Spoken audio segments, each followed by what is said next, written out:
tout bloqué dans les glaces, pas un bruit. C'était un moment magique, vraiment magique. Et l'après-midi, j'ai débarqué en fait dans une baie où il y avait un glacier. Un endroit aussi magnifique, loin de toute ville, de toute activité humaine, et avec donc cette terre rouge qui crée un contraste tout à fait particulier avec la glace. Là aussi, un très beau moment. Je me sentais vraiment flotter. Hein. Vous imaginez ce type d'ambiance, on imagine les milieux polaires comme toujours durs, etc. Là non, c'était une extrême douceur, mais dans une grande force aussi. Les éléments étaient très très présents, la glace entre autres. Et voilà ce que je trouve au détour d'une crique, c'est-à-dire des filets, des morceaux de plastique et aussi un renne qui s'était pris dans les filets de pêche en essayant de traverser un bras de mer et qui donc était mort, noyé, échoué sur la plage. Alors bien sûr, j'en avais vu du plastique en mer, j'avais déjà vu toutes sortes de problèmes de ce genre, mais là, le contraste m'a vraiment frappé au cœur. Ça m'a frappé au cœur au point où je me suis dit, ben voilà, ça fait des années que je travaille pour l'équipe Cousteau, et là je vais vous dire peut-être un petit peu ce que j'y fais. Je suis directeur sciences et environnement. On travaille sur la mise en place d'aires marines protégées, par exemple dans les pays en voie de développement.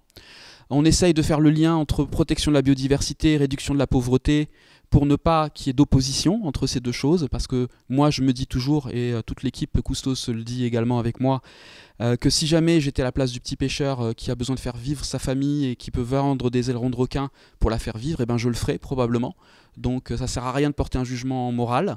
Il faut vraiment considérer la problématique dans sa complexité, ce qu'on appelle un socio-écosystème.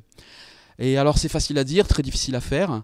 Récemment, par exemple, j'étais très content avant de partir au Spitzberg parce que 10 ans de travail au Soudan sur une côte extraordinaire mais avec des grands problèmes humains comme vous le savez, avec un site où il y a encore énormément de requins, des raimentas, des sites de nidification de tortues marines, du dugong, c'est des lamantins, ça ressemble à des lamantins, donc des espèces en voie de disparition. Et on a réussi à faire classer, contribuer à faire classer patrimoine mondial juste au début de l'été cette zone. Donc on était très contents, c'est 10 ans d'études, 10 ans de travail. Et ça ne règle rien, mais ça permet quand même d'attirer l'attention un peu plus sur des zones qui restent encore remarquables. Quand on sait que pour les requins, par exemple, 90% des populations de grands prédateurs des mers nous ont déjà quittés à cause de la surpêche. 90%. Donc c'est vraiment dramatique. Et ça a des conséquences en chaîne sur les écosystèmes. Ce qu'on appelle des effets en cascade, puisque quand un grand prédateur comme le requin disparaît, eh bien, c'est tout l'écosystème qui est impacté, négativement. Enfin bon, bref. Et là, ce jour-là, j'ai vraiment eu l'impression que tout mon travail, tout notre travail dans le milieu de la conservation ne servait pas à grand-chose, et que quelque part, la technologie était en guerre contre la biosphère, contre l'air, contre l'eau. Et bien souvent une guerre larvée qui n'est pas forcément partie de mauvaises intentions. Hein. Je ne pense pas que les ingénieurs ont envie que leurs produits finissent par provoquer ce genre de conséquences. Donc, j'étais un peu découragé parce qu'à quoi ça sert de faire une aire marine protégée si la pollution de l'air, comme en parlait Gilles hier, de l'eau, ça ne connaît pas ces frontières qu'on décide de tracer un peu arbitrairement sur une carte. Et finalement, quelque part, peut-être tout n'arrive pas pour rien.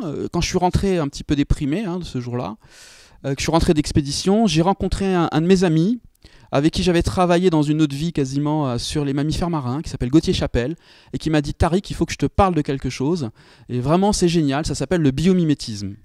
Et voilà pourquoi je me suis intéressé au biomimétisme. Le biomimétisme, je vais vous en dire un mot un petit peu plus tout à l'heure, mais peut-être déjà faire un petit bilan. Pourquoi le biomimétisme est intéressant pour moi, pour nous, pour toute la communauté des gens qui s'intéressent à cette approche. C'est, Gilles nous a parlé de l'Anthropocène, vous vous rappelez? Donc un environnement planétaire tellement modifié par les impacts de l'humanité, malheureusement pas toujours que des impacts positifs, loin de là, qu'on dit qu'on a changé d'ère géologique. Et qu'on est passé de l'Holocène qui a prévalu pendant 10 000 ans à l'Anthropocène, anthropos humain. Une ère géologique modifiée par l'humain. Alors on pourrait passer beaucoup de temps à ça, je ne veux pas, parce que c'est la partie un peu déprimante. Peut-être pour résumer un petit peu, voilà, une publication dans un grand journal scientifique qui s'appelle Science, qui m'avait frappé aussi quand je l'avais vu en 2008, c'est l'estimation de l'impact des humains sur l'océan. Pourquoi ça m'avait frappé? Parce que c'est tellement immense l'océan. On a l'impression quelque part que cette immensité, il y a forcément des zones vierges encore. Et quand on regarde, c'est tous les types d'impacts, pollution, l'impact sur les fonds marins, des pêches par exemple, etc. Plus c'est rouge et orange, plus les impacts sont importants. Et effectivement, les rares zones encore un petit peu protégées, parce que difficiles d'accès, c'est autour de l'Antarctique et quelques régions polaires. Mais sinon, l'ensemble de l'immensité de l'océan est impacté par l'humanité. Et ça, c'est un travail un peu équivalent sur les... Pardon, ça va un petit peu vite. Sur les milieux terrestres, où là aussi, ce qui est vert, ce sont les milieux qui n'ont pas été transformés par l'humanité. Et tout le reste a été fortement transformé. Donc c'est une illustration de l'Anthropocène, quelque part. Une parmi d'autres, hein. Il y en a bien d'autres qui sont proposées maintenant pour ceux qui veulent s'intéresser à ce sujet. Alors ça, c'est une série d'infographies, désolé, on ne voit pas très bien, hein, mais que j'avais fait pour l'équipe Cousteau pendant la COP, la conférence sur des parties sur le changement climatique, qui vous montrent qu'en fait, le changement climatique est un des grands enjeux globaux, provoque des choses totalement observables dès maintenant. On n'est pas simplement dans la modélisation, mais dans l'observation. Entre autres, des déplacements d'espèces, où on voit même d'écosystèmes, que dans une méta-analyse, c'est-à-dire une analyse très globale qui a été faite assez récemment, on estime un déplacement moyen de 6 à 17 km par décennie pour les espèces terrestres, et on est à 75 km en moyenne par décennie sur les espèces marines, à cause des changements des conditions de leur milieu. Bien sûr, les espèces de poissons, les espèces mobiles se déplacent beaucoup plus pour essayer de s'adapter à ce qui est en train d'arriver. Donc on est dans le temps de l'adaptation, comme le disait fort justement Gilles. Alors bien sûr, moi les milieux polaires, c'est un petit peu aussi ma spécialité. Je suis chef d'expédition depuis 20 ans à peu près sur des navires polaires, soit pour la science, soit pour le tourisme ou le sport d'expédition, voire des tournages par exemple de documentaires. Et une chose qu'on observe également, c'est la disparition très rapide du couvert de banquise estivale pendant l'été, donc dans l'Arctique. Vous vous rappelez, Arctique, Antarctique. Hein, le nord, le sud. Et là où vous trouvez les ours blancs, c'est l'Arctique. Les manchots, c'est l'Antarctique. Petit rappel, parce que parfois il y a encore des confusions, y compris dans les médias. Couvert estival, qu'on fait l'analyse en général du couvert de banquise au mois de septembre, à la fin du mois de septembre, c'est là où les scientifiques font le bilan, et on se rend compte qu'il y a une réduction drastique du couvert de la banquise estivale. Personnellement, avec beaucoup d'autres spécialistes, je pense qu'on a déjà franchi un seuil et qu'il va falloir s'habituer dans les quelques décennies qui arrivent. Ce sont des observations, ça, hein. Ce ne sont pas des modélisations. Vous avez les années et vous avez la surface de banquise estivale mesurée au mois de septembre. Vous pouvez voir qu'il y a des variations d'une année sur l'autre, mais la tendance est clairement vers la disparition de la banquise estivale. Alors ça ouvre plein de perspectives aussi, hein. La navigation, au lieu de faire le tour, on peut passer par les pôles, avec plein de dangers aussi, par rapport à une faune et une flore très fragiles. Mais surtout, c'est un écosystème, la banquise. Un écosystème sur lequel il y a cet animal emblématique qui est l'ours, que tout le monde aime bien, protégé, mais il y a bien d'autres choses. Et ça influence même la circulation des océans, y compris avec des impacts sous nos contrées. Parce que, pour le faire brièvement, l'eau salée qui gèle finit par expulser son sel. L'eau froide salée autour de la banquise est lourde, a tendance à couler, elle est remplacée en surface, et ça favorise, cette espèce de mouvement, la circulation océanique, y compris de courants comme le Gulf Stream, ce qu'on appelle la circulation thermo-haline. Thermo pour température, haline pour le sel. Alors là, ça aussi, c'est une étude très intéressante qui est d'abord apparue dans Nature en 2009 et il y a une mise à jour plus récente. C'est un réseau d'experts qui se sont interrogés sur est-ce qu'on n'a pas, par rapport aux grands enjeux, dépassé certaines limites pour notre propre sécurité en tant qu'humain. Et en fait, la zone verte que vous voyez là, ça serait l'estimation, en fonction des connaissances du moment, bien sûr, de ce que serait cette zone de sécurité qu'il ne faudrait pas dépasser. Et là, vous ne voyez pas très bien, mais vous avez par exemple la perte de biodiversité. On parlait avec Gilles de la 6e extinction de masse. Eh bien, vous pouvez voir que là, on considère qu'on est carrément en train d'exploser les limites de sécurité pour nous-mêmes, hein, pour humains. Notre interdépendance avec le vivant sur Terre était en train d'être mise en danger gravement. Donc même si on était égoïste, ça serait vraiment stupide de continuer comme ça. Et puis là, vous avez par exemple le cycle de l'azote, qui sont souvent liés aux intrants agricoles, où là aussi on considère que c'est, et c'est un problème important en Bretagne, je le sais, de manière régulière, que c'est trop. On a un sacré problème, on a dépassé largement les limites de sécurité. Après, il y a d'autres bonnes nouvelles, comme par exemple, on ne le voit pas très bien, l'ozone, on a été à une période proche de la limite de sécurité, on a pris les bonnes mesures, c'est redescendu. Et il y a d'autres sujets sur lesquels il y a encore des travaux. Et ça, c'est la mise à jour plus récente de ce travail. Ceux que ça intéresse, je vous conseille de jeter un coup d'œil. C'est un peu la première fois qu'on se pose cette idée des limites pour les quantifier. Alors maintenant, une fois qu'on a dit ça, quel serait, on parle beaucoup de développement durable. C'est un peu une introduction un petit peu longue, mais je crois qu'elle est nécessaire pour pouvoir rentrer vraiment dans le vif du sujet du biomimétisme. On parle de développement durable et finalement on se dit, bon, Qu'est-ce que ça veut dire ce grand sac fourre-tout développement durable? Bien souvent, les gens, on parle de développement durable, on ne sait pas trop ce qu'il y a derrière ce concept. Alors il y a des gens qui essayent de le clarifier un peu mieux et surtout de faire en sorte que ça soit compatible avec les grands cycles de la nature. Après tout, on a 3,8 milliards d'années d'existence de la vie sur Terre. Il y a toutes sortes d'espèces qui ont essayé des stratégies. Peut-être qu'il y aurait aussi quelques leçons à prendre de ces espèces sur ce que ça veut dire la durabilité. Et si on voulait résumer un peu ce concept un peu complexe, vous voyez là, c'est représenter un petit peu la biosphère qui fonctionne en cycle. Gilles avait très bien dit à quel point l'énergie solaire est fondamentale. Quand on y pense, grâce aux plantes, on est branché sur l'énergie solaire. Grâce à elle, toute la biosphère peut bénéficier de cette énergie à travers ce qu'on appelle les réseaux trophiques, donc les herbivores qui vont manger les plantes, puis les carnivores, etc. Et donc c'est vraiment l'énergie principale de la vie, avec quelques exceptions remarquables d'ailleurs dans les grands fonds, entre autres, où on est capable de faire de la chimiosynthèse, d'utiliser sans lumière une énergie qui vient en fait des gaz. Alors, et à côté de ça, donc la plupart du temps, ce sont des cycles, et il y a certaines choses qui retournent à la lithosphère à travers la décomposition pour repartir dans le cycle. Et aussi, ce qui est très intéressant, c'est de voir que certaines choses sont enfermées dans la lithosphère au cours du développement de la vie sur Terre. Entre autres, Gilles le mentionnait, je ne sais pas si vous vous rappelez, qu'est-ce qui est resté dans la lithosphère qui a eu tendance à être retiré du flux pour être mis dans le stock? Ah, je ne suis pas le seul à bosser, je vais vous faire travailler un peu. Pesticides, il n'y a pas vraiment de pesticides qui restent dans la nature, qui sont produits naturellement. Ils sont toujours biodégradables. Il n'y a pas de plastique naturel, ça c'est une invention de l'homme, mais si vous êtes loin, vous touchez, vous brûlez, les hydrocarbures, le carbone en fait. Et il y a deux façons principales dont le carbone, qui était très présent dans l'atmosphère, a été retiré du flux pour entrer dans le stock. C'est à travers la photosynthèse du passé et la décomposition organique, ça ce sont les hydrocarbures, les charbons, etc. Mais aussi les falaises d'Étretat. Les coquilles, les squelettes d'organismes qui utilisent le carbone, le calcaire en l'occurrence, et qui finissent par se retrouver déposés au fond des mers et donc retirés du flux. Et nous, qu'est-ce qu'on fait depuis 200 ans? Exactement l'inverse. On va rechercher du carbone stocké, on le remet en circulation dans le flux, et on s'étonne qu'il y ait des problèmes. Il semble y avoir une tendance, je sais c'est pas très scientifique de le dire comme ça, mais ça touche à ce qu'on appelle l'hypothèse de Gaïa, une tendance de la vie de favoriser des conditions propices au rayonnement de la vie. Alors voilà, si jamais on essaye de simplifier ce concept de développement durable, on pourrait dire que dans une excusez-moi c'est en anglais, mais je vais vous traduire rapidement, dans une société réellement durable, on ne devrait pas autant dépendre d'extraction de la croûte terrestre, donc les minéraux, les hydrocarbures, etc. Parce que par essence, ce sont des ressources limitées, ce sont des cul-de-sac annoncés.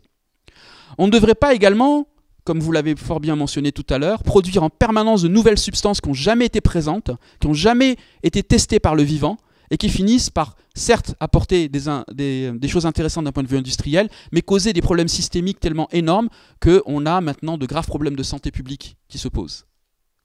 On ne devrait pas également dégrader par des moyens physiques les écosystèmes, et on verra pourquoi tout à l'heure, parce qu'ils nous fournissent toutes sortes de services, ces écosystèmes-là, qui sont essentiels à l'humanité. Et je ne parle même pas des questions éthiques, qui sont très importantes pourtant. Je parle juste de bon sens. Et enfin, le dernier, qui est très important également, comment peut-on parler de développement durable s'il y a toute une partie de l'humanité qui n'a pas accès à ces ressources fondamentales? Entre autres, après on peut discuter de ce que c'est une ressource fondamentale, la protection, l'éducation, l'accès à l'alimentation, etc. C'est impossible de parler de développement durable si on n'a pas au moins ces 4 piliers.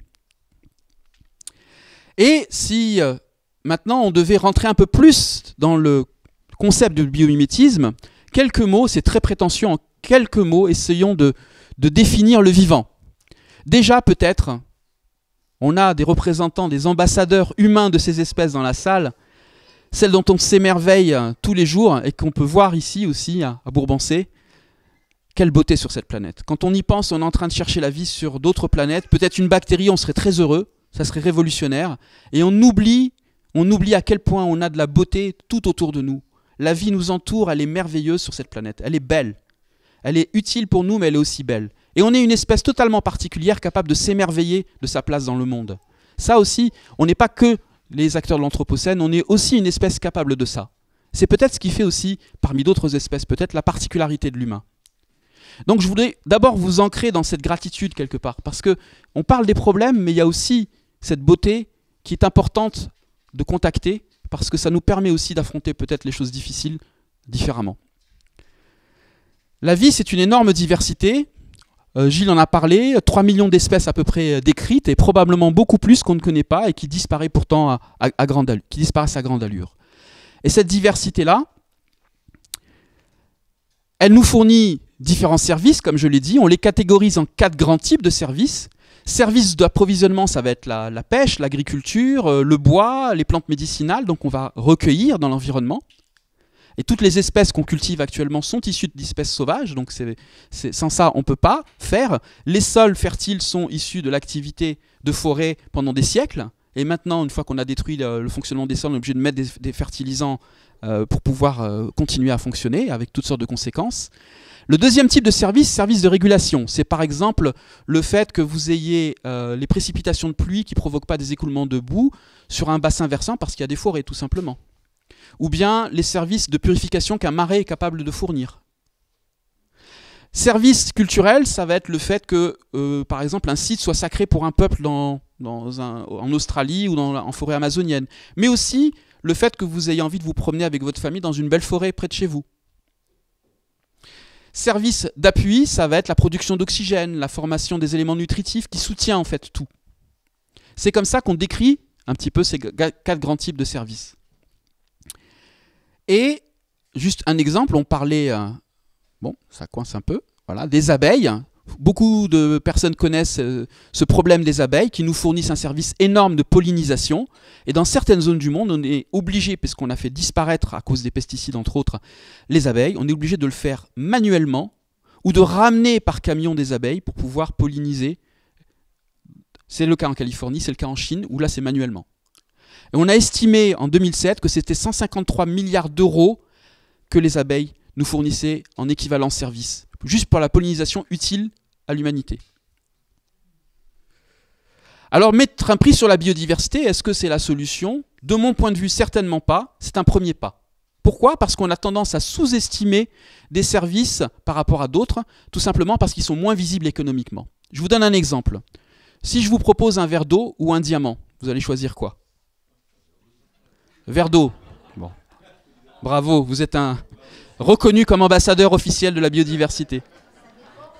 On va dire, ça dépend de la situation. Voilà, si vous êtes en plein désert, vous prendrez le verre d'eau. Qu'est-ce que vous feriez avec un diamant? Voilà. C'est ce qu'on appelle la valeur d'usage et la valeur d'échange. La valeur d'usage d'un diamant, elle est très limitée, sauf pour certaines industries. Si vous êtes perdu quelque part, vous avez besoin de survivre, vous n'allez pas faire grand-chose avec un diamant. Sans eau, vous ne pouvez pas vivre.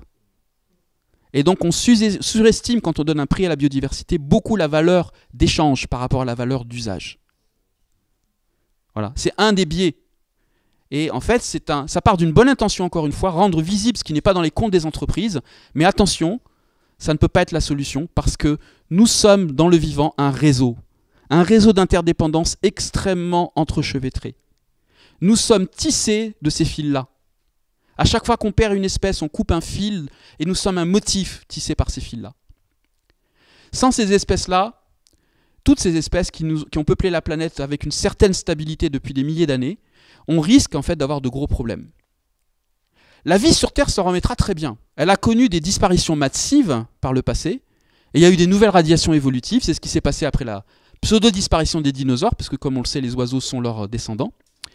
Mais la vie s'en remettra. Par contre, nous, humains, on dépend d'une certaine stabilité. Relative, on en discutait un petit peu avec Pascal hier. Mais ce que je voudrais introduire ici, c'est le concept d'espèces clés. Par exemple, le krill, qui ressemble à une crevette, c'est pas une crevette, mais ça y ressemble beaucoup, est mangé par plein d'espèces en zone subantarctique. Aussi bien des phoques que les manchots, que les baleines. Si le krill a un problème, c'est tout l'écosystème qui a un problème. Mais il y a aussi des espèces fondatrices qui vont créer de nouveaux écosystèmes. Un castor, par exemple, qui crée un barrage. Crée un nouvel écosystème.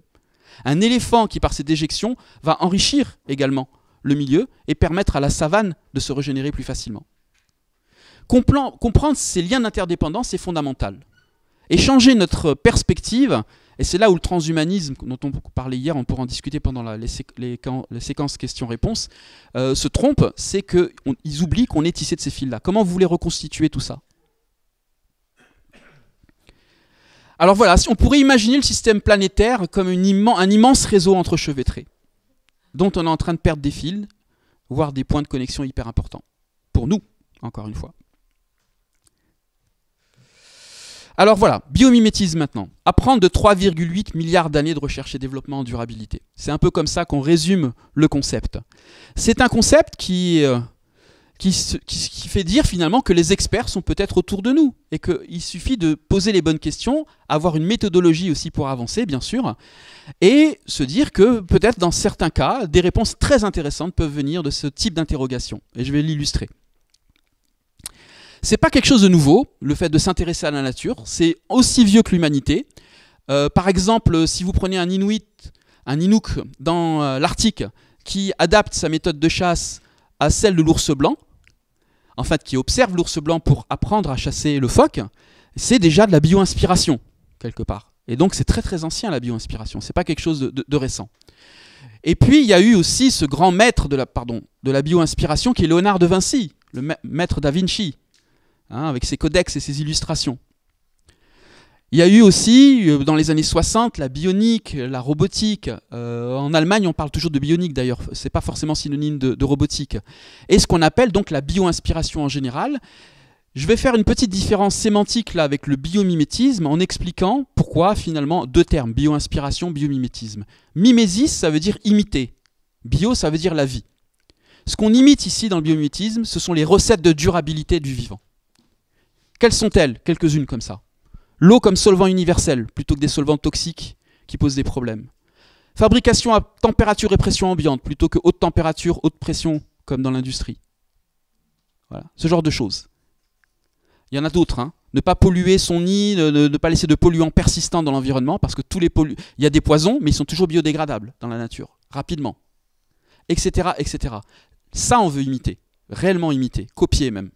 D'où le terme biomimétisme réservé aux enjeux de durabilité et je dirais même de responsabilité sociale et environnementale. C'est un sous-ensemble de la bio-inspiration consacré à ça.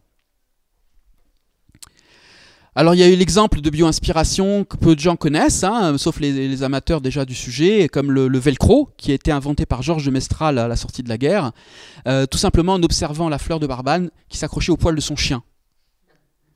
Voilà, donc c'est un exemple de bio-inspiration. Pas de biomimétisme, mais de bio-inspiration.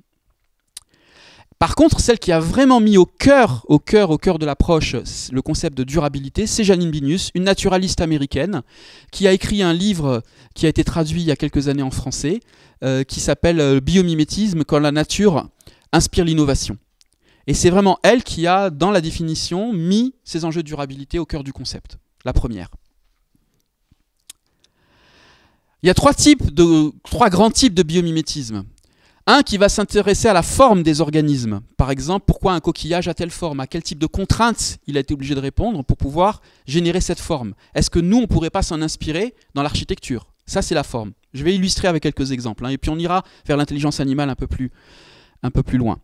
Les processus et les matériaux, ça va essayer de comprendre la chimie, par exemple. De quoi c'est constitué, comment c'est fabriqué. Et le troisième niveau, c'est la systémique. C'est comment le tout fonctionne, quelles sont les relations entre les parties. Des thèmes comme la résilience, la capacité de se reconstruire après un choc, de retrouver une identité. Les fonctionnements dans les groupes sociaux, ce genre de choses. Alors je vais commencer par illustrer les deux premiers. Forme, par exemple, au Japon, le TGV japonais qui s'appelle le Shinkansen. Ils avaient sur une ligne un problème important parce qu'il y avait pas mal de tunnels. Une zone très montagneuse.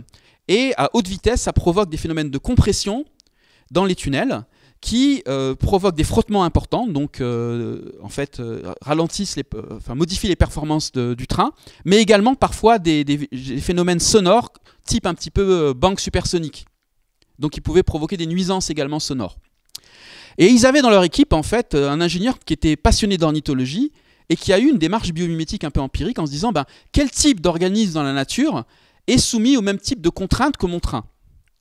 Et ils ont fini par sélectionner le martin-pêcheur. Effectivement, un martin-pêcheur, ça passe de l'air à l'eau pour pêcher les poissons, donc d'un milieu moins dense à un milieu plus dense. Il doit le faire de manière très efficace parce que s'il provoque des ondes, le poisson va sentir et il fera chou blanc. Donc, remarquez que le nez du train ressemble énormément au bec du martin-pêcheur après des essais en soufflerie. On s'est même rendu compte que les rainures du bec avaient leur importance et la forme également du front. Il y a plein d'autres innovations biomimétiques sur ce train, dont le pintographe qui s'est inspiré des ailes de la chouette. Je ne vais pas trop rentrer dans ces détails-là, je voudrais laisser un peu de temps pour la dernière partie. C'est juste pour vous faire comprendre le potentiel dans la forme, y compris pour la grosse industrie. Alors grâce à ça, ils ont réduit la consommation du train de 15% et augmenté leur vitesse de 10%. Ensuite, si on parle d'objets, finalement, puisqu'on est dans la forme, excusez-moi, oups, ouais, c'est avec les interférences, eh bien, est-ce que finalement les outils et les objets, c'est impropre de l'homme simplement, à votre avis? Allez, dites-moi un exemple d'outil, on en a vu même hier dans les conférences, d'outils, d'objets. Oui. Les pierres, tout à fait. Mais qu'est-ce que vous pensez par... Le crabe? Oui. Bon, le crabe, c'est son appendice qu'il utilise. Mais est-ce qu'un crabe va utiliser un objet, par exemple? Ah, des fois, vous avez des crabes qui mettent sur leur dos une anémone, par exemple, pour se protéger. Alors, c'est pas vraiment un objet, c'est un autre être vivant. Mais il y a cette stratégie d'utiliser dans son environnement des choses qui font pas partie de son corps, quoi. Et qu'est-ce que vous pensez d'un nid d'oiseau, par exemple? C'est un objet également créé par le vivant. Et avec quelle complexité parfois, quelle beauté, ça c'est l'oiseau tisserand. Qu'est-ce que vous pensez également de ce nid de fourmis? Donc les objets, ça existe dans le vivant. Bien sûr, on a été un petit peu aussi un peu prétentieux de croire qu'on était parmi les seuls à être capable d'utiliser des objets, mais on oublie qu'un truc aussi évident qu'un nid, c'est un objet. Et si vous faites mal votre nid, eh bien l'évolution va vous trier rapidement. Ça, c'est un concept important. Pourquoi? Parce que vous créez un objet, c'est une extension de vous-même dans l'environnement, quelque part. Donc si jamais vous avez un objet qui apporte un bénéfice à court terme, mais plein de problèmes à long terme, l'évolution va faire le tri. Ça, je peux vous le dire. Il y a toutes sortes d'objets, en fait, qui sont créés par le vivant. Toutes sortes d'objets. Toutes sortes d'outils également qui sont utilisés. Alors si on rentre, par exemple, le jardinier brun aussi, c'est extraordinaire. Je ne sais pas si vous connaissez cet oiseau, qui crée en fait une sorte de jardin où il va jouer avec les couleurs, les perspectives, bien sûr pour charmer sa femelle. Et c'est d'une complexité et d'une subtilité avec des couleurs, des dominantes de couleurs, etc., qui sont remarquables. Dommage, hein, les photos sont pas très bonnes, mais je vous le raconte. Un castor, j'en parlais tout à l'heure aussi, qui crée carrément un nouvel écosystème quand il crée son objet, qui est un barrage en l'occurrence. Alors voilà, ça a inspiré beaucoup, toujours le biomimétisme de la forme, beaucoup d'ingénieurs, d'architectes. Là, c'est le célèbre stade des Jeux Olympiques qui a été développé par Frey Otto, qui s'inspire effectivement des toiles d'araignée, la façon dont elles arrivent à structurer leurs toiles sur les brins d'herbe, dans le cas de cette espèce d'araignée, qui a inspiré le village olympique de 1971. Également, pardon, ça va un petit peu trop. Peu de gens savent que notre célèbre tour Eiffel est indirectement bio-inspirée. Pourquoi? Parce que l'ingénieur allemand qui avait travaillé avec Gustave Eiffel s'était inspiré de la coupe sagittale du fémur pour essayer de comprendre comment, avec un minimum de matière, sur les lignes de force, finalement avoir une structure extrêmement solide avec une consommation de matière réduite. Tour Eiffel, eh oui, bio-inspiré. Alors voilà, il y a d'autres exemples, je vais passer rapidement parce que ce n'est pas le cœur du sujet, malgré le fait que j'ai envie de tout vous dire. Quelque chose de très intéressant également, ce que vous voyez là, c'est une termitière. Alors là, ce n'est pas la forme simplement qui a été intéressante, ça a été utilisé par un architecte qui s'appelle Michael Pierce au Zimbabwe pour construire un immeuble qui se passe de climatisation en comprenant comment les termites arrivaient à réguler l'environnement intérieur de leur termitière. En fait, très simplement, il y a des galeries souterraines, des opercules qui vont ouvrir en fonction de l'heure de la journée, s'ils veulent faire remonter ou non, un petit peu dans le principe du puits canadien, de l'air frais. Et il y a donc une sorte d'algorithme, justement, où à quel moment il faut ouvrir et quelle proportion d'opercules, qu'on met en place sur un building avec un système qui nous permet de nous passer de la consommation d'énergie énorme dans les régions tropicales liées à la climatisation.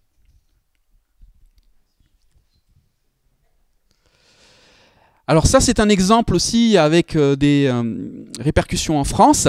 Ce que vous voyez là, c'est le squelette d'une éponge marine qui a apparu il y a très très longtemps dans l'histoire du vivant. Les éponges sont parmi les organismes les plus anciens. Et ce squelette, il est fait en verre. Non seulement il intéresse beaucoup pour sa forme, mais là maintenant on va passer plutôt aux matériaux. On va quitter la forme pour les matériaux. Quand vous prenez un verre dans lequel vous buvez le matin, vous avez besoin en général de près de 1000 degrés Celsius pour le fabriquer. Elle le fait en Antarctique à 2-3 degrés Celsius, en prenant la silice dissoute dans l'eau autour d'elle. Et regardez la finesse également. C'est un verre tellement pur qu'il peut être comparé aux meilleures fibres optiques. Eh bien, il y a des personnes, des ingénieurs, des chercheurs qui se sont dit pourquoi ne pas essayer de faire la même chose et essayer de faire finalement comme ces organismes, il n'y a pas que les éponges, synthétiser le verre à température ambiante et à pression ambiante. Et je vous prends un exemple en France, avec au Collège de France, un de tes collègues, Pascal, qui s'appelle Jacques Livage, qui travaille sur ça, et qui réussit à le faire. Donc synthèse du verre à température, pression ambiante, dans de l'eau, pas de solvant agressif. Et également Clément Sanchez, chimie des matériaux hybrides. Cet autre exemple nous vient des États-Unis, que je trouve extrêmement intéressant par rapport à la problématique cruciale des polluants. Si vous avez une pièce aussi belle soit-elle, comme ici, bien souvent vous avez des cols, vous avez toutes sortes de choses qui diffusent dans l'environnement intérieur des substances toxiques. Souvent c'est encore sous le radar de la législation, mais on se rend compte de plus en plus que ces effets cocktails peuvent être très nocifs pour la santé, avec des perturbateurs endocriniens, je ne parle même pas des retardateurs de feu, etc. Donc trouver en fait des substances qui remplacent, tout en étant très efficaces, ces substances chimiques qui provoquent tous ces problèmes, c'est crucial. C'est un enjeu de santé publique. Et alors la moule, là, a servi de modèle. Quand vous imaginez une moule, elle colle à un rocher dans des conditions incroyables. Marée haute, marée basse, des vagues, des courants. Eh bien, quand on s'intéresse à la colle naturelle de la moule, on finit par comprendre comment ça fonctionne et on peut créer un contreplaqué marin dans ce cas-là qui est très efficace en termes de colle, mais qui en même temps ne produit aucun polluant.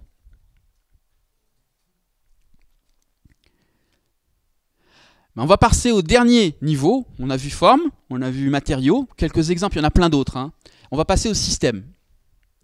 Système, déjà, pour commencer, essayer de situer les grands enjeux auxquels nous sommes confrontés par rapport à l'évolution, on va dire, depuis la fin de la seconde révolution industrielle. Jusqu'à une époque assez récente, disons pour simplifier, je schématise un petit peu au couteau, on était dans une période, jusqu'aux années 50 on va dire, où on considérait presque que les ressources étaient illimitées et qu'on pouvait balancer un peu tout et n'importe quoi dans l'environnement. C'est la période où on a balancé des déchets nucléaires dans les océans, par exemple, en se disant c'est grand, c'est immense, c'est des fosses très profondes, pas de problème. Ça a évolué, Dieu merci, on se rend compte que c'est quand même pas possible de continuer comme ça. On met en place des phénomènes de bouclage, où on va sortir d'une économie linéaire, où on prend une ressource, on la transforme, on crée un déchet et on s'en préoccupe pas, à une économie de plus en plus circulaire, où on se dit le déchet doit être retourné dans le cycle, d'une façon ou d'une autre. Et on doit réduire au maximum nos impacts sur l'environnement. On en est là. Alors l'idée, c'est de se dire, quelle est la perspective ? Qu'est-ce qui vaut la peine de se lever chaque matin de manière enthousiaste? Est-ce que c'est simplement se dire je vais réduire mes impacts négatifs? Ou est-ce que c'est quelque chose d'encore plus positif? Je parle d'objectif, je parle de cap, je suis marin comme certains d'entre vous dans la salle. On a besoin de prendre un cap, ce qui ne veut pas dire que la ligne droite est forcément le chemin le plus rapide d'ailleurs. Mais au moins on a un cap, ça nous met en marche. Pourquoi pas faire comme l'ensemble du vivant? 100% d'énergie renouvelable, 0% de déchets rémanents. Est-ce que c'est impossible? Est-ce que la biosphère ne l'a pas fait? Est-ce que nous ne sommes pas membres de cette biosphère? Donc si, c'est possible. C'est possible, mais il faut clairement le décider. Il faut y aller. Alors un petit pas, un grand pas, ça c'est l'histoire future qui nous le dira. Mais si on se met en marche, je suis sûr qu'avec toutes les énergies positives qu'il y a sur cette planète, on trouvera des solutions très rapidement. Mais dans un cahier des charges clair. Le cahier des charges des 4 principes de Natural Step que vous avez vu tout à l'heure, au minimum. L'échiquier sur lequel toutes les parties peuvent être possibles. Alors maintenant, partager avec vous, c'est une simplification d'une étude qui a été faite à l'université de Bath, où on compare les processus engagés dans la fabrication et l'innovation dans le vivant comparé au monde industriel. Et ça, c'est remarquable. Regardez. Vous avez, dans le monde technologique, c'était les années 90, ça a été fait cette étude, donc c'est en train d'un peu changer. Énormément d'investissements en énergie et en matière et assez peu en information. Dans le vivant, c'est l'inverse. C'est l'information qui prime et c'est logique. Plus l'information circule, plus le système peut s'autoréguler et plus la consommation de matière et d'énergie est optimisée. Ça considère plusieurs niveaux d'échelle. L'ADN, quand vous comparez l'ADN, par exemple, la quantité d'informations contenues dans l'ADN, mais aussi les échanges moléculaires entre plantes, les comportements animaliers qui permettent d'échanger l'information, etc. Et en fait, on s'approche de plus en plus éventuellement de ça si on sait utiliser les nouvelles technologies de manière intelligente.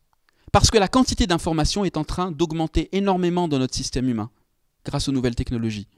Mais attention, ce sont peut-être des géants au pied d'argile, on en parlera tout à l'heure. Mais c'est aussi une source de promesses. On peut rendre notre système plus intelligent, notre complexité plus facile à appréhender. Alors maintenant, si jamais on s'inspire, par exemple on parlait, Yolène quand elle présentait ma conférence, parlait du banc de poissons. Effectivement, la synchronisation dans un banc de poissons, grâce à la ligne latérale des poissons qui perçoivent les vibrations, c'est vraiment fascinant. Quand on est bloqué dans un encombrement d'une grande ville, c'est particulièrement fascinant si on y pense. Sachez qu'il y a toutes sortes en fait, de réflexions sur comment utiliser ce type de principe à travers des nouvelles technologies. Bien sûr, ce n'est pas copier-coller l'arrêt latéral des poissons, hein, mais pour essayer en fait, d'éviter les engorgements. Hein. Donc là, on essaye d'imiter un comportement animal de groupe social, ce qu'on appelle l'intelligence en essaim parfois, pour pouvoir, on verra ça après, pour pouvoir éventuellement régler des problèmes humains. Mais un vol des tourneaux, c'est pareil, c'est extraordinaire un vol des tourneaux, quand vous les voyez se synchroniser tous ensemble. Donc, par exemple, on est en train de réfléchir à comment, dans la circulation en ville, que ce soit à travers l'automobile ou à travers d'autres modes de transport, on pourrait avoir des systèmes hybrides qui se synchronisent quand c'est nécessaire pour éviter les encombrements, les congestionnements, et peuvent se désolidariser comme un banc de poissons ou un banc des tourneaux quand c'est nécessaire également. Il y a des personnes qui travaillent là-dessus. Il y a eu un système un petit peu test qui a été développé il y a une dizaine d'années sur un petit robot qui s'appelle Eporo par Nissan, pour essayer de voir comment mettre en place ce type de technologie, y compris dans nos véhicules. Comme le disait Pascal, ce sont des technologies qui sont là maintenant, hein, avec les véhicules automatiques, qui posent d'autres problèmes également, mais en tout cas c'est là. Ça va arriver dans les années qui viennent. Quelque chose qui est hyper aussi intéressant quand on parle de dynamique de groupe, hein, d'intelligence en essaim, quelque part, ce sont les stratégies de vol. Qui n'a pas été émerveillé de voir un vol d'oie passer ou un vol de cigogne, par exemple, hein, Et en fait, il y a toutes sortes de règles hein, qui sont découvertes par les ornithologues. Et au départ, en fait, bien souvent, il y a un cloisonnement entre la biologie et les autres disciplines. Mais si on commence à créer des ponts, on peut se dire « Ah mais tiens, ce qu'on vient de comprendre là sur les oies, ça pourrait servir à économiser de l'essence pour les avions, par exemple. » Pourquoi? Parce que le vol en formation, eh bien, on se rend compte qu'il y a des choses beaucoup plus complexes que ce qu'on pensait au départ. Bien sûr, si jamais on se met en formation de vol, on va pouvoir bénéficier éventuellement de ce qu'on appelle la réduction de traînée. Mais en même temps, on se rend compte que les oiseaux sont... Ça, c'est ce que font les cyclistes, par exemple, hein, quand ils se mettent derrière. Ils profitent un petit peu de ça. Mais les oiseaux font encore mieux. Ils profitent des turbulences elles-mêmes. C'est-à-dire qu'ils se servent des turbulences pour être portés. La turbulence provoquée par le voisin, qui normalement est un problème en aéronautique, là, il se positionne exactement là où il faut pour qu'il soit soutenu par la turbulence. Et c'est des économies d'énergie énormes.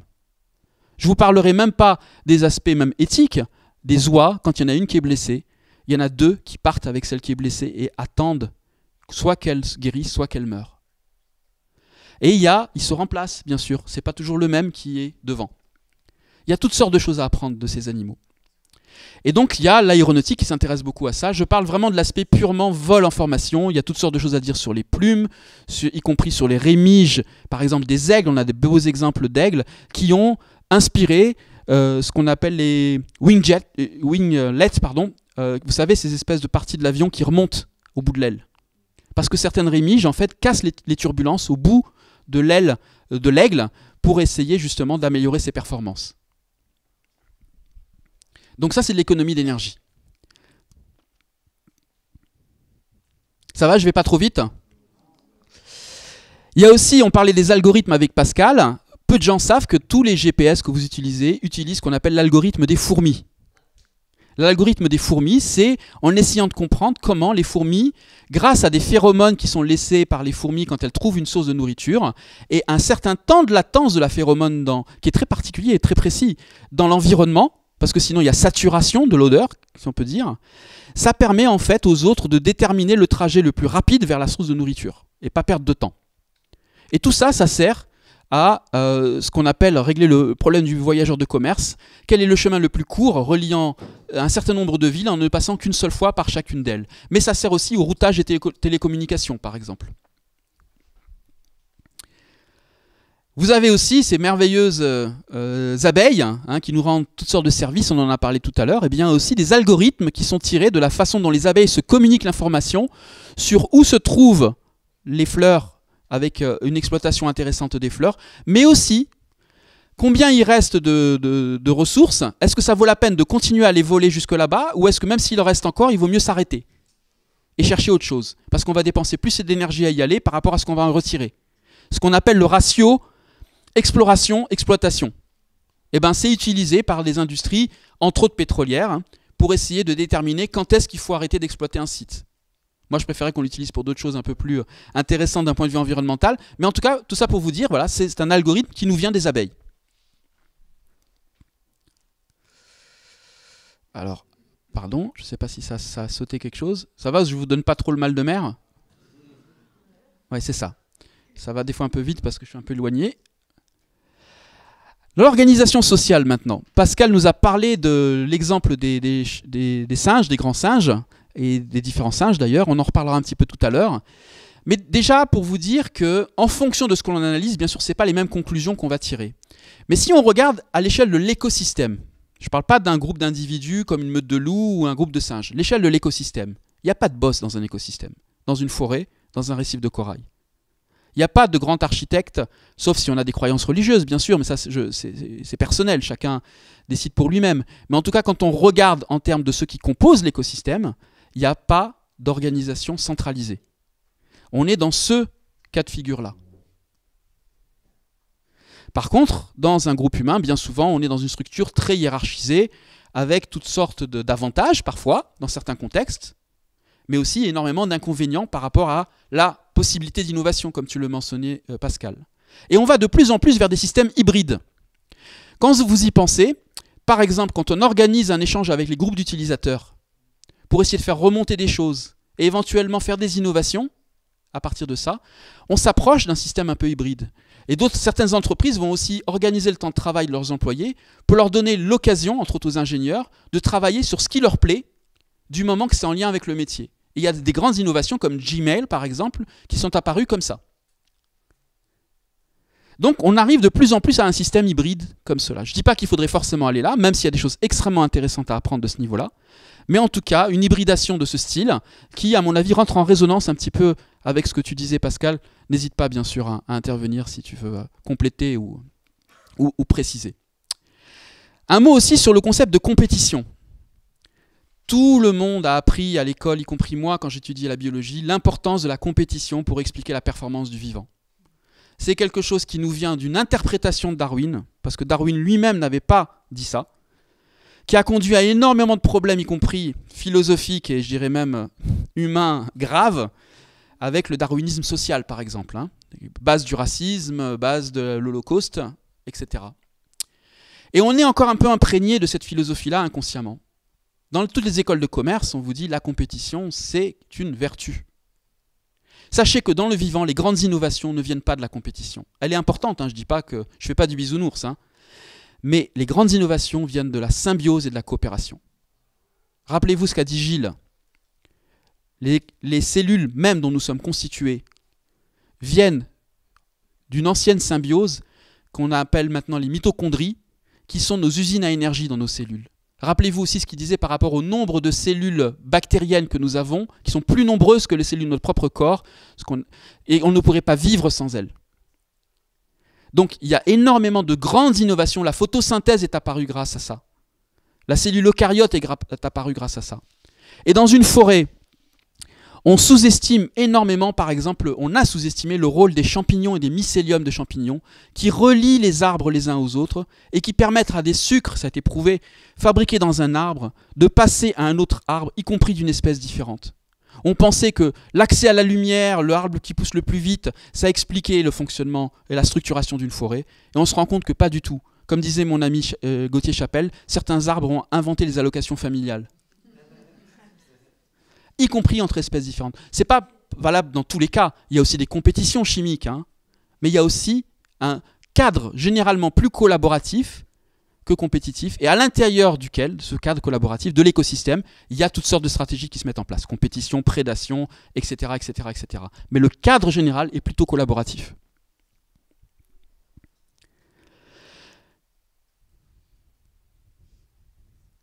Alors je voulais mentionner aussi, maintenant pour rentrer vraiment dans la bio-inspiration qui nous vient de l'observation de l'animal, les travaux entre autres au muséum sur l'observation des grands singes dans leur processus d'automédication. Comment ils vont choisir certaines espèces en fonction de pathologies dont ils souffrent.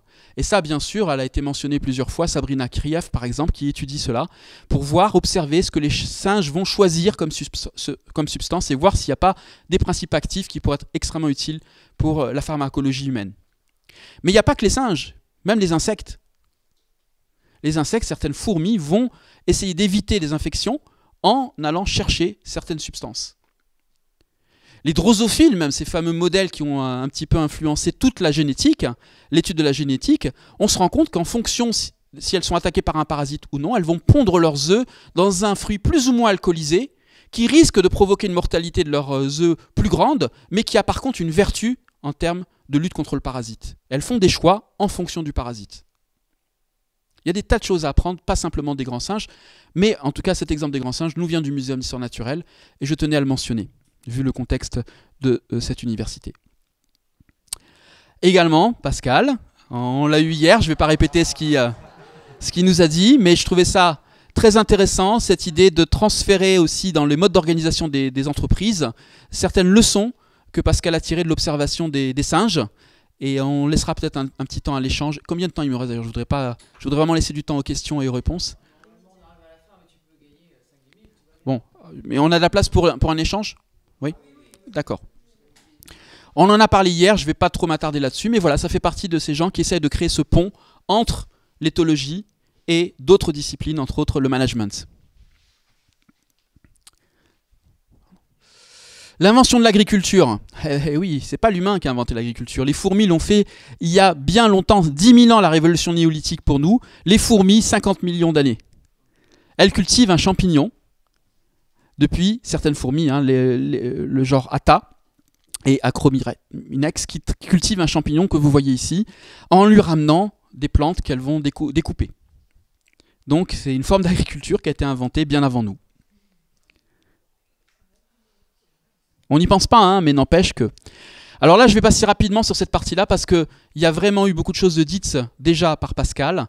Peut-être m'arrêter sur quelques éléments qui me semblent, Pascal, et vraiment je suis curieux d'avoir ton avis d'ailleurs là-dessus, essentiels. Pascal a mentionné, déjà, moi j'utilise le terme de cognition parce que je trouve que c'est plus englobant que intelligence. Intelligence, on a tendance à faire un peu trop d'anthropomorphisme pour le coup. Et dans cette histoire de l'intelligence, on a surtout beaucoup considéré les espèces qui nous semblaient les plus évoluées, entre guillemets, les plus emblématiques, comme effectivement l'éléphant, le dauphin, les grands singes. Mais dans cognition, il y a quelque chose qui dépasse ce concept d'intelligence, sur lequel on projette beaucoup de choses qui nous viennent de la façon dont l'humain considère l'intelligence. Et cette façon de considérer l'intelligence, elle a plusieurs outils, dont ce qu'on appelle le test du miroir. Vous vous rappelez, on en a parlé hier. Alors là aussi, je ne vais pas revenir là-dessus, parce que ça a déjà été couvert, mais un éléphant est capable de reconnaître une tache sur lui. Mais également un singe, bien sûr, et donc essayer de l'effacer. Donc il a conscience de lui-même, c'est ça hein, qu'on essaye de déterminer. Mais également une pie. Mais plus surprenant, je ne sais pas si vous êtes au courant, mais depuis 2015, on s'est rendu compte qu'il y avait également, je vais passer rapidement sur ça, vous allez être étonné, je l'espère, sinon j'ai raté mon effet, hop, une fourmi change son comportement si on met une petite tache sur elle et qu'on la met devant un miroir, elle n'a pas le même comportement et elle essaye d'enlever la tache. Alors, qu'est-ce que ça veut dire ça? Grande question. Je la laisse ouverte pour le moment. Voilà la publication si vous êtes intéressé, 2015. Vous aurez tout ça, normalement, soit lien internet, soit PDF, soit par la vidéo. Voilà. excusez-moi, ça va un petit peu vite. L'utilisation d'outils, on l'a vu. Alors voilà, je voulais finir sur ça pour ouvrir un peu le débat. Différentes perspectives sur l'intelligence et la cognition. On a été très influencé par les anciens, les Grecs anciens, Aristote, qui considérait que finalement il n'y avait que l'humain qui possédait ce qu'on appelait la raison, le logos, et que l'animal avait une sorte d'intelligence pratique qu'il appelait la phronésis. Et ça influence énormément toutes les perspectives qu'on a eues ensuite sur l'intelligence animale. Entre autres, René Descartes. Descartes, en fait, dans le discours, 5e partie du discours de la méthode, et un autre document qui s'appelle les Lettres aux manuscrits de Newcastle, il rapprochait les animaux des machines. Et il pensait vraiment que c'était l'animal automate, quelque part. Et que l'humain, encore une fois, pour des raisons un peu religieuses aussi, de croyance, était le seul qui avait vraiment la faculté de réfléchir à sa position dans le monde, et même de créer de l'abstraction. Donc il pensait les animaux incapables de cela. Et il y a eu bien sûr l'immense Charles Darwin, qui lui n'a jamais dit qu'il y avait une différence de nature dans l'intelligence entre humains et animaux. Mais une différence de degré, ça change tout. Par contre, donc, on a parlé du behaviorisme, je ne vais pas revenir, ou du comportementalisme avec Watson et Skinner, où là on a vraiment mis en avant le rôle clé de l'environnement. Un petit peu comme le disait Pascal, le cerveau, tout ce qui se passe dedans, c'est comme une boîte noire, c'est l'environnement. Le fait qu'on essaye, en éthologie d'ailleurs, pour le dressage des animaux, ça a beaucoup été utilisé, avec un certain succès d'ailleurs, où stimuli égale, en fait on conditionne, c'est conditionnement, avec d'ailleurs des expériences qui ont été très critiquées à l'époque déjà, avec un jeune enfant à qui on a appris à réagir avec peur à la couleur blanche, en le stimulant à chaque fois avec quelque chose de très stressant qu'il voyait, je crois que c'était un lapin ou quelque chose comme ça. Mais ensuite, il était capable il souffrait de phobie à chaque fois qu'il voyait quelque chose de blanc. C'était une manière de prouver, à l'époque on l'avait fait avec un enfant quand même. Ils l'ont pas déconditionné ensuite parce que la mère a retiré l'enfant. Mais ça avait provoqué, pour vous dire un petit peu l'influence de ce type d'approche, ça avait provoqué en fait toutes sortes de problèmes éthiques également sur la façon de considérer l'éducation, et Pascal en a parlé hier, donc je vais rapidement passer sur ça. Les cognitivistes, on en a parlé également, où là on a des thèses où on considère un petit peu comme l'image de l'ordinateur, il y a le hardware et le software, le hardware étant les réseaux neuronaux, le cerveau, etc. Le software, ce sont tous les phénomènes computationnels dans le cerveau qui font qu'on va manipuler des symboles, qu'on va essayer de réagir donc différemment en fonction de notre contexte. Et donc ça c'est plus un peu l'image du software, donc des logiciels, donc le côté physique et le côté immatériel. J'y vais un peu rapidement. Konrad Lorenz, on en a parlé hier, avec le concept d'empreinte, d'inné et d'acquis, comment tout ça se combine en permanence. Et puis l'éthologie cognitive, où on essaye de faire, avec Donald Griffin, qui a été très important, qui a beaucoup étudié entre autres les chauves-souris et leur mode de communication, pour essayer d'observer dans leur milieu, plus ou moins naturel, avec le but de comprendre comment fonctionner l'évolution, l'adaptation et l'origine du développement d'un répertoire de comportement qui est spécifique à chaque espèce, essayer de catégoriser cette spécificité. Et je voudrais finir juste avec un aspect qui est important à mon avis, c'est cette rencontre avec les sciences cognitives et entre autres le fonctionnement du cerveau. On a des nouveaux outils qui nous permettent maintenant de suivre avec beaucoup de finesse ce qui se passe dans notre cerveau. Une des personnes clés là-dedans, c'est Antonio Damasio, qui est un médecin professeur de neurologie, neurosciences et psychologie, et directeur de l'Institut pour l'étude neurologique de l'émotion et de la créativité de l'Université de Californie méridionale. Et il a non seulement beaucoup travaillé sur les bases neuronales de la cognition et du comportement, mais aussi le rôle des émotions, y compris dans les processus dits rationnels. Donc on avait tendance à distinguer le rationnel d'un côté et l'émotionnel de l'autre, on se rend compte que c'est fortement lié. Que dans les processus d'apprentissage, de rationalité, l'émotion est très importante. C'est pour ça que je voulais vous parler de ça, c'est important, ça change beaucoup de choses par rapport à notre perspective sur la rationalité et l'intelligence. Je m'arrête là, parce que sinon on n'aurait pas de place assez pour les débats. Et voilà, j'ouvre aussi, avec ton autorisation, peut-être une période de questions et d'échanges. Merci.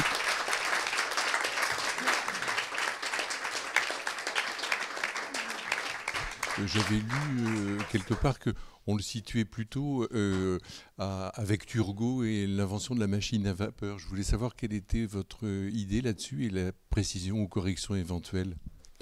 Alors, la définition de l'Anthropocène, c'est une proposition qui a été faite.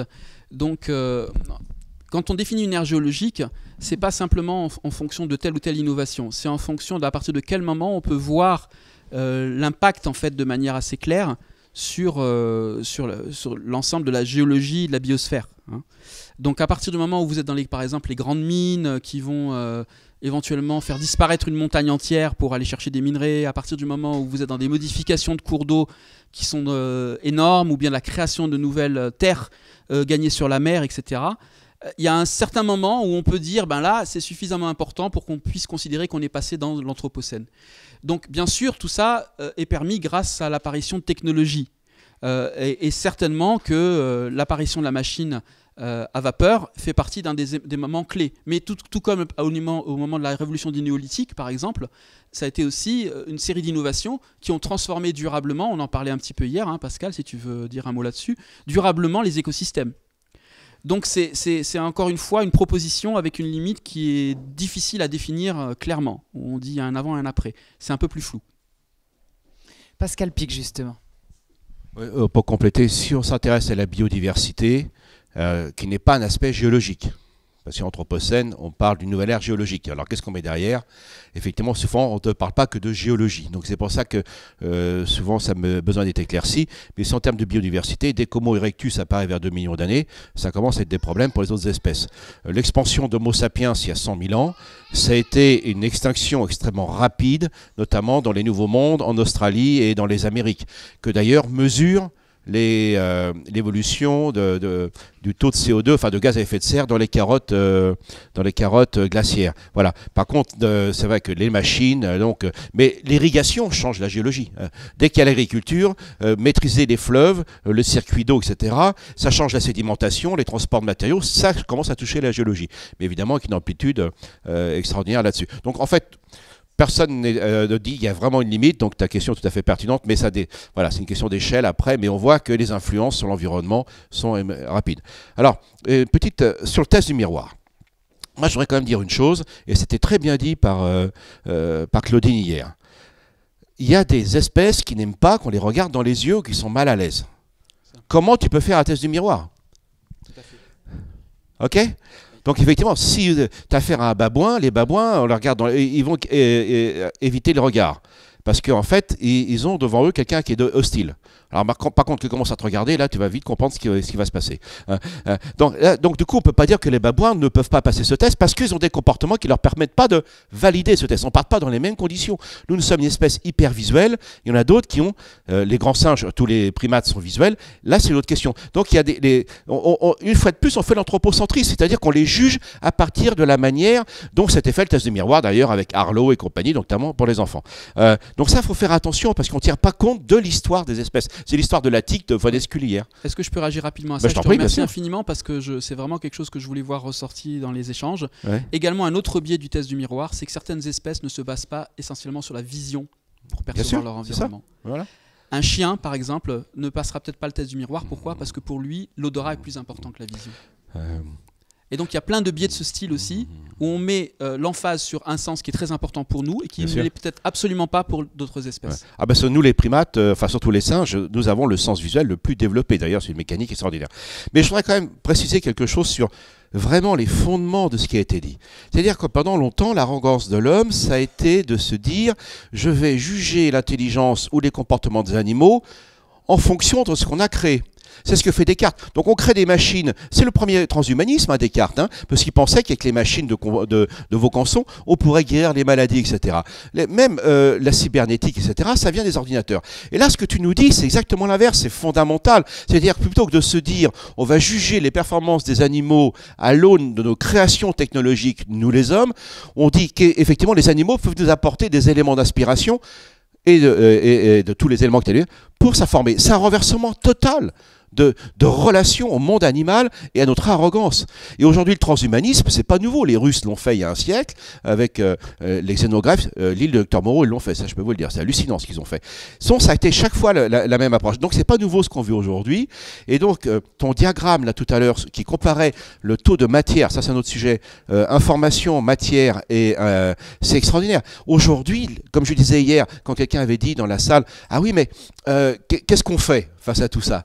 Et je suis intervenu, je disais, je vois des tas d'initiatives qui passent par les réseaux numériques. On est rentré aujourd'hui dans une nouvelle phase de troisième ou quatrième révolution industrielle, qu'importe les termes. C'est comme l'anthropocène, personne n'est d'accord là-dessus. Mais en tout cas, on y est, quelle que soit la terminologie qu'on adopte. Et aujourd'hui, on voit bien que les principales innovations, notamment pour les villes, les smart cities, tu travailles là-dessus, ça va être dans l'information. Parce que les choses sont là, c'est aujourd'hui créer une véritable révolution de l'information qui est déjà en cause. C'est là que ça se joue, il y aura des nouveaux matériaux, bien sûr, il y aura de nouvelles initiatives, mais c'est là l'essentiel. Et donc, en fait, aujourd'hui, avec le numérique, avec le big data et le cloud, on passe exactement sur ces systèmes numériques. Par plus, je terminerai, je ne veux pas être trop long, mais j'ai vraiment adoré quand on a parlé de la Tour Eiffel, parce que c'est très très peu connu. On appelait ça les lois de Wolff et les lois de Roux. Hein, c'est-à-dire que lorsqu'on a comparé la tête d'une grue à la structure des os de l'os spongieux qu'on appelle les trabécules, et c'est la naissance de la biomécanique. Voilà, la Tour Eiffel, elle vient parce qu'on a coupé un fémur. Merci Pascal. Merci Pascal, c'est très très riche. Tu veux répondre peut-être Juste peut-être un petit point sur l'information. Je suis tout à fait d'accord et c'est quelque chose dont on doit se réjouir que la quantité d'informations circule parce qu'on peut aussi moins manipuler les gens quand l'information circule. On a aussi accès plus facilement à l'information dont on a besoin, mais aussi c'est parfois l'arbre qui cache la forêt, c'est-à-dire l'information se structure. Et je dirais aussi que vous vous rappelez les 4 principes de Natural Step là, pour le développement durable. Vous vous rappelez le premier principe? Il ne faut pas dépendre trop de substances extraites de la croûte terrestre. Et actuellement, si jamais on ne prend pas en compte ces 4 principes qui, à mon avis, sont structurants pour le développement durable, on se retrouve à développer des technologies basées sur des terres rares. La circulation de l'information dépend actuellement des terres rares. Nos smartphones, nos écrans, etc. utilisent du terbium, etc., qui sont en ressources très limitées, qui créent même actuellement des problèmes géostratégiques, puisque la Chine est un des principaux exportateurs, le Chili également, et ils sont en train de réduire leurs exportations pour développer leur propre technologie. Donc on se retrouve, avec enthousiasme parfois, à s'engager dans un nouveau cul-de-sac annoncé. Est-ce une fatalité? Est-ce qu'on peut se passer des terres rares? C'est une question qu'il est urgent de poser aux ingénieurs sur les tables à paillasse pour qu'on puisse se mettre en route vers une électronique qui ne dépend pas, encore une fois, d'une nouvelle ressource non renouvelable. Donc c'est là où c'est important de comprendre dans quel contexte on se situe. Est-ce que ça veut dire vraiment la durabilité profonde, pas superficielle?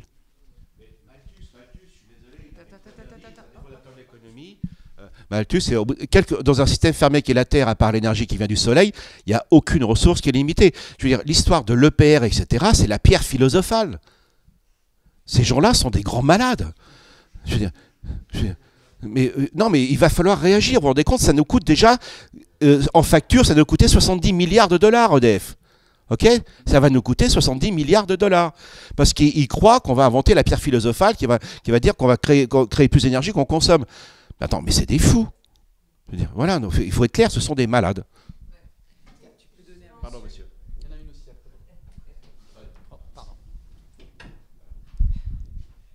après. Juste une observation sur les techniques utilisées.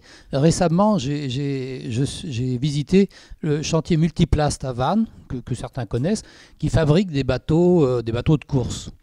Et la dernière nouveauté qu'ils ont, c'est l'utilisation du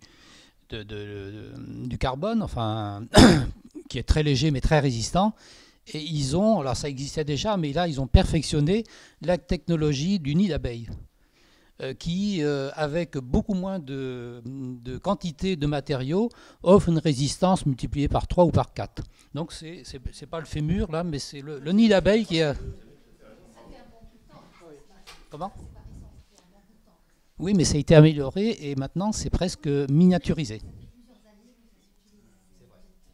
Des innovations bio-inspirées et certaines biomimétiques, il y en a des tonnes et des tonnes. Je pourrais passer vraiment des jours à vous en parler. Et c'est en train de se développer de plus en plus. Donc il y a vraiment beaucoup d'enthousiasme aussi à avoir. Voilà. Oui. Alors, c'est ultra convaincant. Enfin bon, même si on connaît pas bien, on est complètement en sympathie, en empathie avec tout ce discours-là. Mais justement, qu'est-ce qu'on attend pour éduquer donc, au lycée, au collège, et que la biologie puisse intégrer tout ce type d'ouverture sur une connaissance de la circulation de l'information sur la nature, etc. Qu'est-ce qu'on attend pour que ça passe dans des programmes d'enseignement, etc. Pourquoi il y a encore un enseignement de la biologie qui doit être, à mon avis, moi, ça fait longtemps que j'ai quitté l'école, mais assez classique par rapport à ce type de, justement, ce que disait Pascal, de révolution de la pensée, de la façon dont on appréhende l'univers, quoi. Alors, il y a plusieurs... Oui. Déjà, on fait de plus en plus appel. On nous fait de plus en plus appel. On a créé une association qui s'appelle Biomimicry Europa. Et d'ailleurs, avant d'oublier, je voudrais, même si je ne crois pas qu'il est là, je voudrais saluer le travail de Gilles Boeuf parce qu'il a beaucoup soutenu cette démarche de bio-inspiration en créant des symposiums au muséum, mais aussi de biomimétisme en étant une des personnes qui a soutenu la création du CEBIOS. C'est une belle histoire, le CEBIOS, parce que c'est une ancienne caserne dans la ville de Senlis qui est en train d'être transformée en centre d'excellence et de compétences sur le biomimétisme. On met en place des formations et en fait on a des ingénieurs, on a des cadres d'entreprise, on a des étudiants qui viennent pour être formés à cette approche parce qu'il y a des méthodologies derrière aussi. Ce n'est pas simplement une idée désincarnée par rapport à des méthodologies qui accompagnent ce travail. Donc voilà, je tenais à le dire, donc remercier Gilles déjà pour son soutien. Il a dû démissionner quand il est devenu conseiller de Madame Royal. Et donc l'aventure continue du CEBIOS. Il y a de plus en plus d'entreprises qui nous font appel, mais aussi des écoles où on va faire des conférences. Et je crois, pour répondre à ta question, que effectivement, de toute façon, c'est toujours un peu compliqué de réformer un programme pédagogique. Ce qui est normal, on doit aussi protéger un peu nos enfants d'idées diverses et variées qui peuvent parfois être pertinentes, parfois un peu moins. Donc ça prend du temps. Par contre, je crois qu'effectivement, il y a une nécessité de réformer une certaine vision de l'écologie qui est plutôt donc basée sur des concepts comme la compétition, avant tout, la sélection darwinienne mal comprise, ou bien également, par exemple, des choses qui sont plus en termes d'environnement dépressives, je dois dire, même s'il faut encore partir du constat, il ne faut pas l'occulter, mais aller titiller l'enthousiasme, la gratitude et la célébration de cette vie avec laquelle on est en train finalement de créer des relations dont personne n'a envie. Qui a envie qu'un morceau de plastique se retrouve dans le ventre d'un dauphin ou qu'un câble se retrouve autour du poignet d'un grand singe? Je pense qu'il y a très peu de monde qui ont envie de ça, sauf ceux qui peut-être ont besoin de les tuer pour survivre ou qui sont des bandits qui veulent faire de l'argent avec ça. Je vais passer tout de suite Pascal Pic. Moi, je voudrais juste compléter justement. Est-ce que du coup, les scientifiques, et Pascal pourra peut-être répondre aussi, ils commencent à avoir vraiment conscience de ça? Ils ne viennent pas militants, parce que le terme est peut-être un peu connoté, mais avec l'envie de se rendre compte que le vivant, et notamment les animaux, sont essentiels pour nous. Parce que je ne suis pas sûre que les intellectuels, donc les scientifiques, les philosophes, en soient complètement convaincus. Est-ce qu'on n'est pas quelques pelés à penser ça, qu'il faut défendre les animaux? Mais on le sait, et on l'a toujours su. Mais moi, je me rappelle, à une époque, le corps des inspecteurs généraux, l'éducation nationale, travaillait avec Gilles, avec moi, sur l'anthropologie, etc. Donc, il y avait un vrai travail sur les nouveaux programmes, avec les avancées de recherche et ses implications. Or, regardez qui a été nommé dans la commission des programmes. On n'a que des pédagogues. Donc, on travaille sur la forme, on ne travaille pas sur le fond. Et ça, c'est un vrai problème. Et quand il y a eu la dernière réforme du lycée, je me suis fendu d'un grand papier dans Le Monde qui a été chargé, je suis très fier, 50 000 fois. Grâce à ce papier, on a récupéré 2 heures de sciences. Et en fait, qu'est-ce qu'on voulait enseigner? Les mathématiques. Les mathématiques ne sont pas des sciences. Attendez, j'adore Cédric Villani, les mathématiques, c'est très important. On l'utilise dans tous nos travaux, soyons très clairs. Mais ça veut dire quoi, ça? C'est que nos programmes scolaires, je suis désolé, c'est assez philosophique, c'est de la métaphysique. On enseigne des programmes qui sont basés sur la métaphysique, parce que je peux vous dire une chose, et beaucoup de civilisations, notamment la civilisation française, considèrent qu'on est d'autant plus civilisé qu'on est loin de la nature. Et oui, non, mais vous voyez le travail sous-jacent qu'il faut faire. Et c'est pour ça qu'il faut travailler avec les philosophes et autres, mais le problème, c'est que le courant dominant, c'est un courant, Descartes, je l'ai dit hier, on confond Descartes avec la pensée scientifique. Descartes, c'est pas une pensée scientifique. Et Descartes, c'est de la métaphysique. Et c'est ça qui domine nos écoles de philosophie, nos programmes, etc. Et là, je veux dire, c'est un problème vraiment conceptuel majeur sur les programmes. Donc, fait passer le message, etc. Mais c'est très compliqué. Et on le sait, sur les maladies neurodégénératives, les personnes, je prends cet exemple, qui ont des animaux avec elles, des chats et encore mieux des chiens, parce que les chiens sont emmerdants, il faut les sortir, ça voit les voisins, ça s'engueule, mais au moins vous avez du contact social, ben on sait que ces gens-là se portent mieux. Donc, je veux dire, dans tous les secteurs aujourd'hui des enjeux de nos sociétés modernes, sur la créativité, je l'ai à peine évoqué hier, on sait très bien que si on marche, on a 60% de créativité en plus, et si vous avez un bel espace, alors on n'a pas tous, évidemment, on aimerait bien avoir un... Ben, je veux dire qu'aujourd'hui, on est tous devenus cognitivement plus intelligents, notre QI a augmenté, parce qu'effectivement... Ah bah ouais. et là, voilà. Et donc, on est en train... Et qu'est-ce qu'on fait au contraire? On a des enfants qui ne courent plus. En pédagogie, on sait, si les enfants ont, à travers les vitres de l'école, de la classe, s'ils voient des arbres et de la nature, ils apprennent beaucoup mieux que les autres. Et au contraire, qu'est-ce qu'on fait? On les empêche de courir, ils ne doivent plus tomber, ils n'ont plus de contact. Donc, on va vers une véritable catastrophe. Mais tout ça, on le sait. Mais c'est une fois de plus, comme ce que tu disais, les éléments sont là et on n'arrive pas à faire ce qu'on appelle, dans les théories de l'évolution, une nouvelle synthèse créatrice. Donc, le vrai enjeu aujourd'hui, c'est ce qu'on fait aujourd'hui avec Gilles, tous les conférenciers, etc. On fait un constat. Alors certains, je comprends, puissent s'inquiéter en disant c'est un peu alarmiste. Non, on n'est pas là pour vous faire peur. On nous dit, nous les sciences, on dit le monde tel qu'il est. On peut se tromper, mais c'est voilà la meilleure façon de voir le monde tel qu'on le voit aujourd'hui, tel qu'on l'identifie et qu'on l'analyse. Derrière cela, ça ne sera pas que les scientifiques ou autres. Il faut un travail fondamental sur les idées, sur ce qu'est l'homme, le rapport à la nature, etc. Et ça, évidemment, on ne l'a pas encore fait. Et parce qu'on a affaire à des vieux systèmes qui remontent à Aristote. Là-dessus, tu as raison. Juste peut-être pour finir, parce que je crois vraiment qu'il faut laisser l'espace aussi, j'imagine qu'on a déjà pas mal, mais c'est passionnant, moi je continuerai à parler avec vous des journées entières. Un point que je trouve extrêmement important, que tu as titillé Pascal, et je voudrais vraiment finir sur ça, c'est que la science de la complexité, il y a encore une question après, oui, bon, rapidement. La science de la complexité, souvent on confond complexité et complication. Il y a des outils pour appréhender la complexité, et un système dans lequel on est inséré, c'est par essence un système complexe, tout comme un écosystème, un récif de corail, une forêt, etc. Et dans la science de la complexité, il y a ce qu'on appelle les propriétés émergentes, qui, du fait, en fait de cette complexité-là, il y a des nouvelles propriétés qui arrivent. Des innovations arrivent aussi comme ça, hein. L'émergence de nouvelles propriétés, tout d'un coup, bon, si on prend dans un exemple physique, comment tout d'un coup on passe de l'eau liquide à la glace, avec des propriétés complètement différentes. Pourtant, c'est le même élément à la base. Bon, c'est vraiment un mauvais exemple, mais c'est pour illustrer ce que c'est que ces propriétés émergentes. Et souvent, on est frustré par rapport à cette situation un petit peu démoralisante, en se disant « qu'est-ce que je peux faire ?» Et cette frustration, elle vient de quoi? Parce qu'on veut agir sur l'émergence, alors que l'émergence est le résultat du lien des acteurs. Chaque conscience qui se transforme, qui est en interaction l'une avec l'autre, va provoquer une émergence différente. C'est pas possible, très rarement, c'est ce qu'essaient de faire les politiques publiques, bien sûr, de tout de suite attaquer l'émergence. C'est bien plus efficace, l'éducation, la transmission, le partage, la création de liens, parce que ça a de grandes chances de favoriser une nouvelle émergence. Et une autre chose, regardez comment fonctionnent les modes, par exemple. C'est pas quand la majorité, forcément, est touchée qu'une nouvelle émergence apparaît. Ça aussi, c'est porteur d'espoir. Voilà, je voulais simplement préciser ça. Oui, j'avais une petite question et à la fois une remarque. D'abord sur les programmes scolaires, je vous invite quand même à regarder parce que vous savez que cette année, on arrive sur les nouveaux programmes de cycle 2 et cycle 3. Et dans les nouveaux programmes de cycle 2 et cycle 3, il y a quand même beaucoup plus d'apports sur le rôle de l'homme dans la biodiversité. Donc les choses ont quand même évolué favorablement, il faut quand même savoir le dire, quoi, hein, voilà. Ensuite, deuxième point, je trouve que dans votre exposé, il y a quelque chose qui ressort, qui est très bien d'ailleurs, mais il y a quelque chose qui ressort pas forcément, c'est la notion du temps. Vous voyez, par exemple, on prend l'exemple des fourmis. Alors elles ont certes inventé l'agriculture il y a 50 millions d'années, elles ont certes inventé l'élevage, parce que vous n'en avez pas parlé, mais elles ont aussi inventé l'élevage des pucerons il y a à peu près 40 millions d'années. Mais les fourmis, elles sont apparues sur Terre il y a 140 millions d'années. Enfin, elles se sont différenciées des guêpes à fourmis il y a 140 millions d'années. Vous voyez, si on visite la grotte Chauvet, c'est 37 000 ans. Il y a 140 millions d'années moins 37 000 ans, les fourmis, elles ne savaient pas faire grand-chose, vous voyez.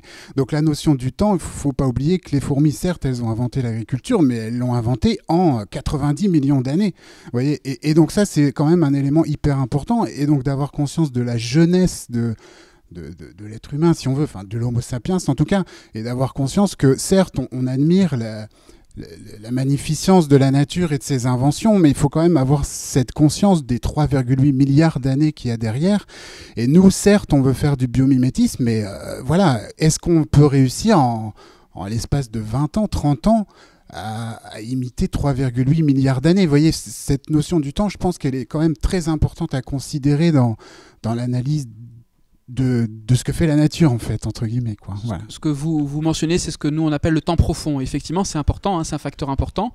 Et aussi, ça permet peut-être de dire quelques mots rapidement sur ce qui semble faire la spécificité de certaines espèces, dont l'humain, bien sûr. C'est notre capacité à nous représenter notre place dans le monde, notre capacité à nous émerveiller de cette place ou de la craindre, etc. Donc on a aussi une capacité, on n'est peut-être pas les seuls d'ailleurs, on pense en tout cas être les meilleurs, ça c'est sûr, mais on l'a. Ça fait partie de notre caractéristique d'être humain. Homo sapiens sapiens, je ne sais pas si on le mérite à ce point-là, mais en tout cas, c'est une partie de notre définition en tant qu'animal humain. Et ce qui veut dire aussi que quand on crée des concepts, on peut éventuellement aussi faire des inventions, des innovations plus rapidement que si on est en réaction aux pressions sélectives qui nous viennent de l'environnement. Mais on peut aussi développer des concepts désincarnés quelque part des réalités sous-jacentes, des concepts complètement délirants par rapport au tissu d'interdépendance qui nous soutient. Donc c'est le revers de la médaille. On peut s'émerveiller du monde, on peut créer des choses formidables, mais on peut aussi se déconnecter intellectuellement de réalités qui nous reviennent sur la face, parce qu'on n'est pas déconnecté de ces réalités-là. On se déconnecte intellectuellement. Donc voilà, c'est aussi le biomimétisme, le but c'est l'accélération de l'innovation vers la transition écologique. C'est ça notre but du biomimétisme, c'est servir le biomimétisme comme accélérateur de transition. C'est utiliser notre intelligence humaine pour comprendre ce qui a émergé de systèmes naturels qui n'avaient peut-être pas, entre guillemets, cette intelligence cognitive, réflexive, où on peut réfléchir sa place dans le monde. Je ne sais pas si ça répond un peu. Merci vraiment beaucoup.